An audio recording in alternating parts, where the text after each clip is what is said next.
बिस्मिल्लाहिर्रहमानिर्रहीम। अस्सलाम वालेकुम। कैसे हैं जी आप सब? आई होप आप सब ठीक होंगे। तो आज की इस वीडियो में मैं आपके लिए ट्राउजर का, कैप्री का, प्लाजो का बहुत ही खूबसूरत सा डिजाइन लेकर आई हूँ।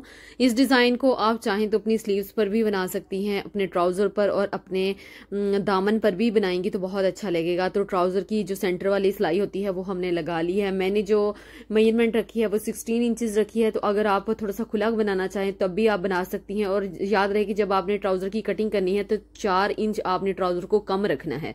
तो वीडियो पसंद आती है तो प्लीज वीडियो को लाइक जरूर कीजिएगा, प्यारा सा कमेंट करके भी मुझे बताइएगा कि आपको आज की वीडियो कैसी लगी।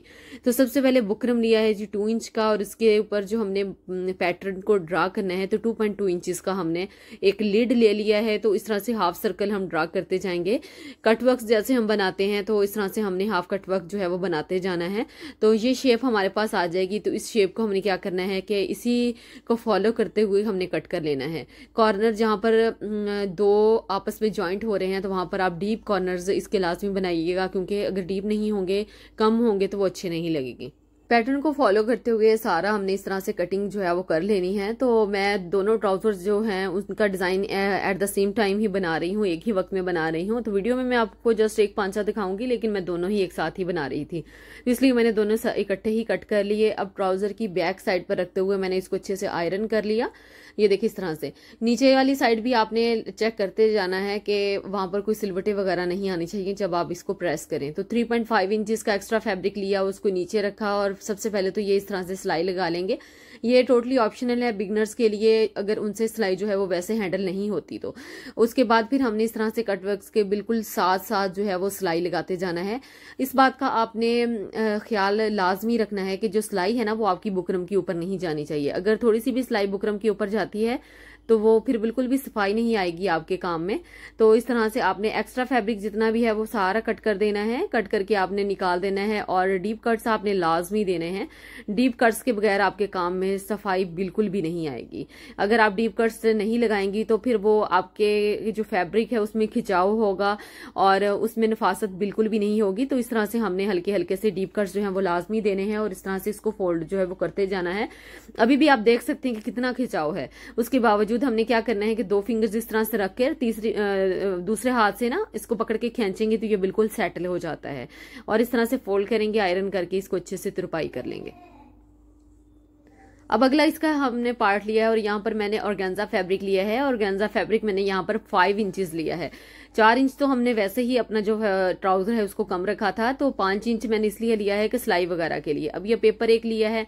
पेपर आप किसी भी साइज का ले ले, 3-4 इंच का। उसके ऊपर हमने दोबारा से यही वाले कटवर्क जो हमने ट्राउजर के ऊपर बनाए हैं ना, वही वाले कटवर्क की शेप जो है वो मैं एक पेपर के ऊपर दे रही हूँ। तो हमने क्या करना है कि शेप देने के बाद इसको कट कुछ भी नहीं करना। और गेंजा फैब्रिक जो हमने लिया था ना, ये देखिए इस तरह से डबल फोल्ड किया हुआ है। ये देखें, तो जो ओपन वाली साइड है उसको हमने इस तरीके से रखना है और रखने के बाद हमने इसको जॉइंट कर देना है यहां से सिलाई लगाने के बाद। तो यहां पर ये देखिए इसको सिलाई लगाकर अच्छे से पहले तो जॉइंट कर लेंगे ताकि जो फैब्रिक है ना वो इधर उधर ना फिसले, क्योंकि जो ऑर्गेन्जा फैब्रिक होता है वो बहुत ज्यादा इधर उधर भागता है, फिसलता है। तो वो आपका डिजाइन जो है ना फिर उस तरह अच्छे से नहीं बन पाता। या तो आप इसको किसी गम स्टिक से जोड़ लें या फिर आप सिलाई लगा लें। तो इस तरह से ये देखिए शेप मैंने दे दी है। शेप देने के बाद जो एक्स्ट्रा फैब्रिक है ना उसको मैं कट करके निकाल दूंगी।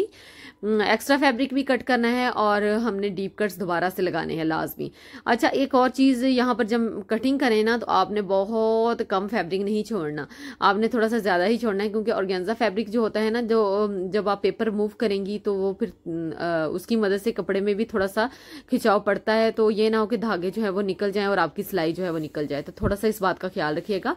पेपर को रिमूव कर देंगे और कॉर्नर पर मैंने डीप कट जो है वो लगा दिए हैं ताकि हमारी फोल्डिंग अच्छे से हो सके। अब यहाँ पर ये देख सकते हैं कि एक साइड जो थी ओपन थी वो हमने वहां पर कटवर्क्स बना दिए, दूसरी साइड तो ऑलरेडी जॉइंट थी। तो वो हमने इस तरह से ही इसको कट नहीं करना, बस इसी तरीके से हमने इसको सीधा करके अच्छे से आयरन कर लेना है। जब आप आयरन करेंगी ना तो ये कटवर्क्स आपके बिल्कुल अपनी जगह पर ये देखिए सेट हो जाएंगे। और ये एक पार्ट जो है वो मैंने बना लिया ऑफ कैमरा और उसके ऊपर मैंने इस तरह से सिलाई लगा ली। अब इसके ऊपर भी मैं जो है वो दूसरे के ऊपर भी मैं किनारे की सिलाई जो है वो लगा लूंगी, ताकि जो कटवर्क्स है ना उनकी शेप ऐसे ही रहे। अगर आप सिलाई लगा लेंगी तो इनकी शेप जो है वो बिल्कुल खराब नहीं होगी। तो हमने इस तरीके से इसके ऊपर जो है वो सिलाई लगा लेनी है। अगर आप सिलाई ना भी लगाए ना तो ऑर्गेन्जा फैब्रिक के ऊपर जब एक दफा हम आयरन कर लेते हैं तो वो कहीं भी नहीं जाता, उसकी शेप बिल्कुल वैसे ही रहती है। अब हार्ड पेपर लिया है 3.2 इंचेस बाय 1.5 इंचेस का। इसके ऊपर हमने पैटर्न की जो शेप है ना वो ड्रा कर लेनी है। तो इस तरीके से ये देखिए पत्ती की सी एक शेप जो है वो हमने ड्रा करनी है। शेप हमने ड्रा कर ली है। अब सीजर की मदद से ना एग्जैक्ट शेप हम कट करके निकालेंगे तो हमारे पास पैटर्न आ जाएगा, जिसका हमने पूरा जो है वो एक पैटर्न को तैयार करना है। बुकरम लिया है जी, बुकरम 2 इंच का हमने लिया है। इसके ऊपर ये देखिए इस तरह से हमने थोड़ी सी तिरछी करके ना इसको रख लिया है। अब ऐसे तिरछा करके रखना है कि दूसरा जब इसके साथ लगेंगे ना तो सेंटर में एक छोटी सी पत्ती बने। तो अगर थोड़ा बहुत आगे पीछे हो जाता है ना कि अगर आपसे पत्ती नहीं सेम बन रही है, देखें जैसे मैंने अभी साथ रखा तो थोड़ा सा फर्क आ गया, तो आपने परेशान नहीं होना, खुद से ही पत्ती बना देनी है।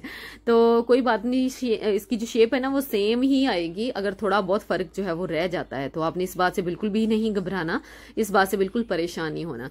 तो बस यही है कि पत्तियां आपने बनाते जाना है सेंटर में, और जो इसकी शेप है ना वो ड्रा करते जाना है। तो आपको बहुत ही खूबसूरत सा एक पैटर्न बनकर तैयार हो जाएगा। तो आप इस डिजाइन को अगर चाहें तो अपनी स्लीव्स पर भी बना सकती हैं, दामन पर बना सकती हैं, ट्राउजर पर बना सकती हैं, किसी भी तरीके से नेक लाइन के ऊपर भी इसको एडजस्ट कर सकती हैं। सिल्क फैब्रिक लिया है जी इसके लिए मैंने, आप चाहें तो लॉन कॉटन के ऊपर भी बना सकती हैं। और इसके ऊपर रखकर मैंने अच्छे से आयरन कर दिया है। और ये मेरे पास है जी एंकर थ्रेड, इसको मैंने बॉबिन में भर लेना है और सेम कलर की ही मैं नलकी यूज करूंगी।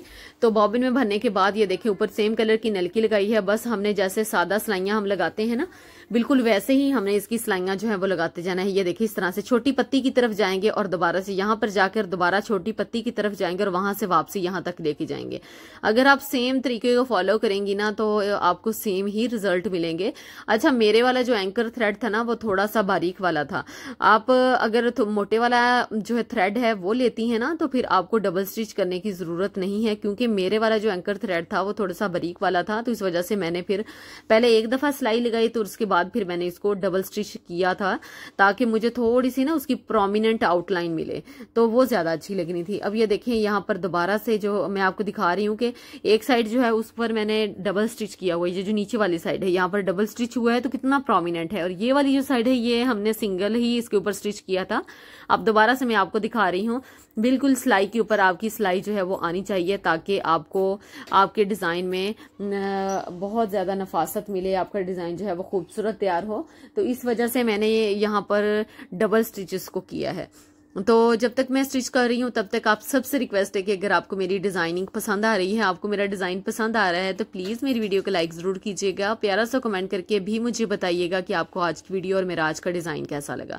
तो ये देखिए इस तरह से हमने इसको बना लिया है। मेरे पास है जी सोल्डरिंग आयरन। सोल्डरिंग आयरन मैंने 60 वॉट की ली है। अगर आप चाहें तो सिल्क फैब्रिक ना लीजिएगा, अगर आपके पास सोल्डिंग आयरन नहीं है, आप लॉन कॉटन के ऊपर भी बना सकती हैं। तो उसके लिए फिर आपको डिफरेंट प्रोसीजर को फॉलो करना पड़ेगा। मैंने काफ़ी सारी वीडियोस इसके ऊपर भी बनाई हुई हैं। अगर आप सिल्क फैब्रिक पर नहीं बनाना चाहती तो आप लॉन कॉटन के ऊपर जो है वो इसको बना लें, और UHU या फिर गम स्टिक की मदद से एक्स्ट्रा फैब्रिक जो है वो आप फोल्ड करके उसको नीचे ऑर्गेन्जा रखकर उसको स्टिच कर दीजिएगा, तो सेम ही आपका डिजाइन बनकर तैयार होगा।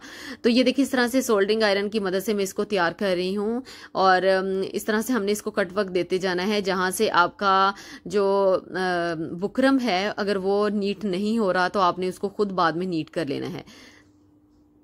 अब ये देखिए इसका पांचा है जो हमने पहले तैयार किया था, ये वाला पैच है जो उसके बाद हमने रेडी किया था। तो हमने इसको इस तरह से नीचे रखना है।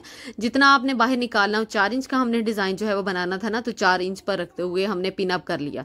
एक साइड पर पिन लगा दी, सेंटर में भी लगा दी, और तीसरी जगह पर भी हमने इसको पिन लगाकर जो है वो ज्वाइंट कर देना है। और याद रहे कि ये टोटल जो है वो 4 इंचेस का ही हमने डिजाइन जो है वो बाहर की तरफ निकालना है। अब ये डिजाइन जो हमने तैयार किया था इसको हमने इस तरीके से सेंटर में रखना है।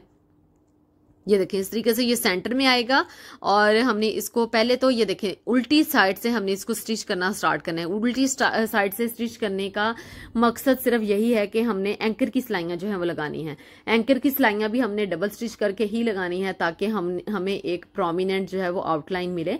तो इस वजह से सबसे पहले तो एक दफा हम स्टिच करेंगे और उसके बाद फिर हम इसको दूसरी दफा जो है वो स्टिच करेंगे लाजमी। ये देखिए इस तरीके से। डबल स्टिच इसको हमने करते जाना है। डबल स्टिच करने से फिर हमें थोड़ी सी ना आउटलाइन जो है वो अच्छी वाली मिल जाती है। अब इस डिजाइन को हमने इस तरह से सेंटर में अटैच करना है। तो सबसे पहले तो इसको किसी भी गम स्टिक से, UHU से, किसी कोई भी अगर आपके पास ग्लू है ना तो वक्ती तौर पर इसको चिपका लें, ताकि जब आप सिलाइयां लगाएं तो आपको ज्यादा मेहनत ना करनी पड़े। तो मैंने यहाँ पर UHU लगाई है, तो इसको इस तरीके से मैंने सेंटर में अटैच कर दिया है। अब मैंने इसके ऊपर जो है वो सिलाइयां लगानी है। अब बेफिक्र होकर मैं इसके ऊपर सिलाइयां जो है वो लगा सकती हूँ। तो सिलाइयां भी सेम हमने उसी तरीके से लगानी है कि छोटी पत्ती की तरफ हमने जाना है और वहां से बाहर होते हुए बड़ी पत्ती से होते हुए फिर छोटी पत्ती की तरफ जाना है। तो इस तरीके से ना हमारा सारा डिजाइन जो है वो सिक्योर हो जाएगा, बिल्कुल पक्का हो जाएगा। जितना मर्जी पहने, जितना मर्जी वॉश करें। ये डिजाइन मैंने अपने ट्राउजर पर बनाया है। ये नहीं है कि मैं उसको वैसे ही आपको बनाकर दिखा रही हूँ। इस डिजाइन को मैं अपने ट्राउजर पर बना रही हूँ और दोनों पांचों के ऊपर मैं एक ही वक्त में बना रही थी। तो ये देखें डिजाइन हमारे यहाँ पर बिल्कुल कंप्लीट हो गया है। बहुत, मुझे तो बहुत ज्यादा प्यारा लगा और पहनने के बाद इसकी जो लुक है ना वो बहुत अच्छी आ रही थी। बहुत अच्छा डिजाइन हमारा बनकर तैयार हुआ है। तो आई होप आपको मेरी आज की वीडियो भी पसंद आई होगी और आपको कुछ नया सीखने को मिला होगा। अगर वीडियो पसंद आती है तो मेक श्योर वीडियो को लाइक जरूर कीजिएगा। प्यारा सा कमेंट करके भी मुझे बताइएगा कि आपको आज की वीडियो और मेरा आज का डिजाइन कैसा लगा। चैनल पर नए हैं तो प्लीज चैनल को भी जरूर सब्सक्राइब कीजिएगा। साथ में लगी बेल आइकन को जरूर प्रेस किया करें ताकि हर नए आने वाली वीडियो को नोटिफिकेशन सबसे पहले आपको मिल सके।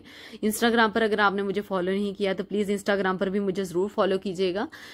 DIY फैब्रिक आइडियाज के नेम से मेरे इंस्टाग्राम का अकाउंट है, तो आप वहां पर भी मुझे जरूर फॉलो कीजिएगा। अपना बहुत सारा ख्याल रखिएगा और मुझे भी दुआओं में हमेशा याद रखा करें। मिलेंगे आपसे अपनी नेक्स्ट वीडियोज में, तब तक के लिए अल्लाह हाफिज।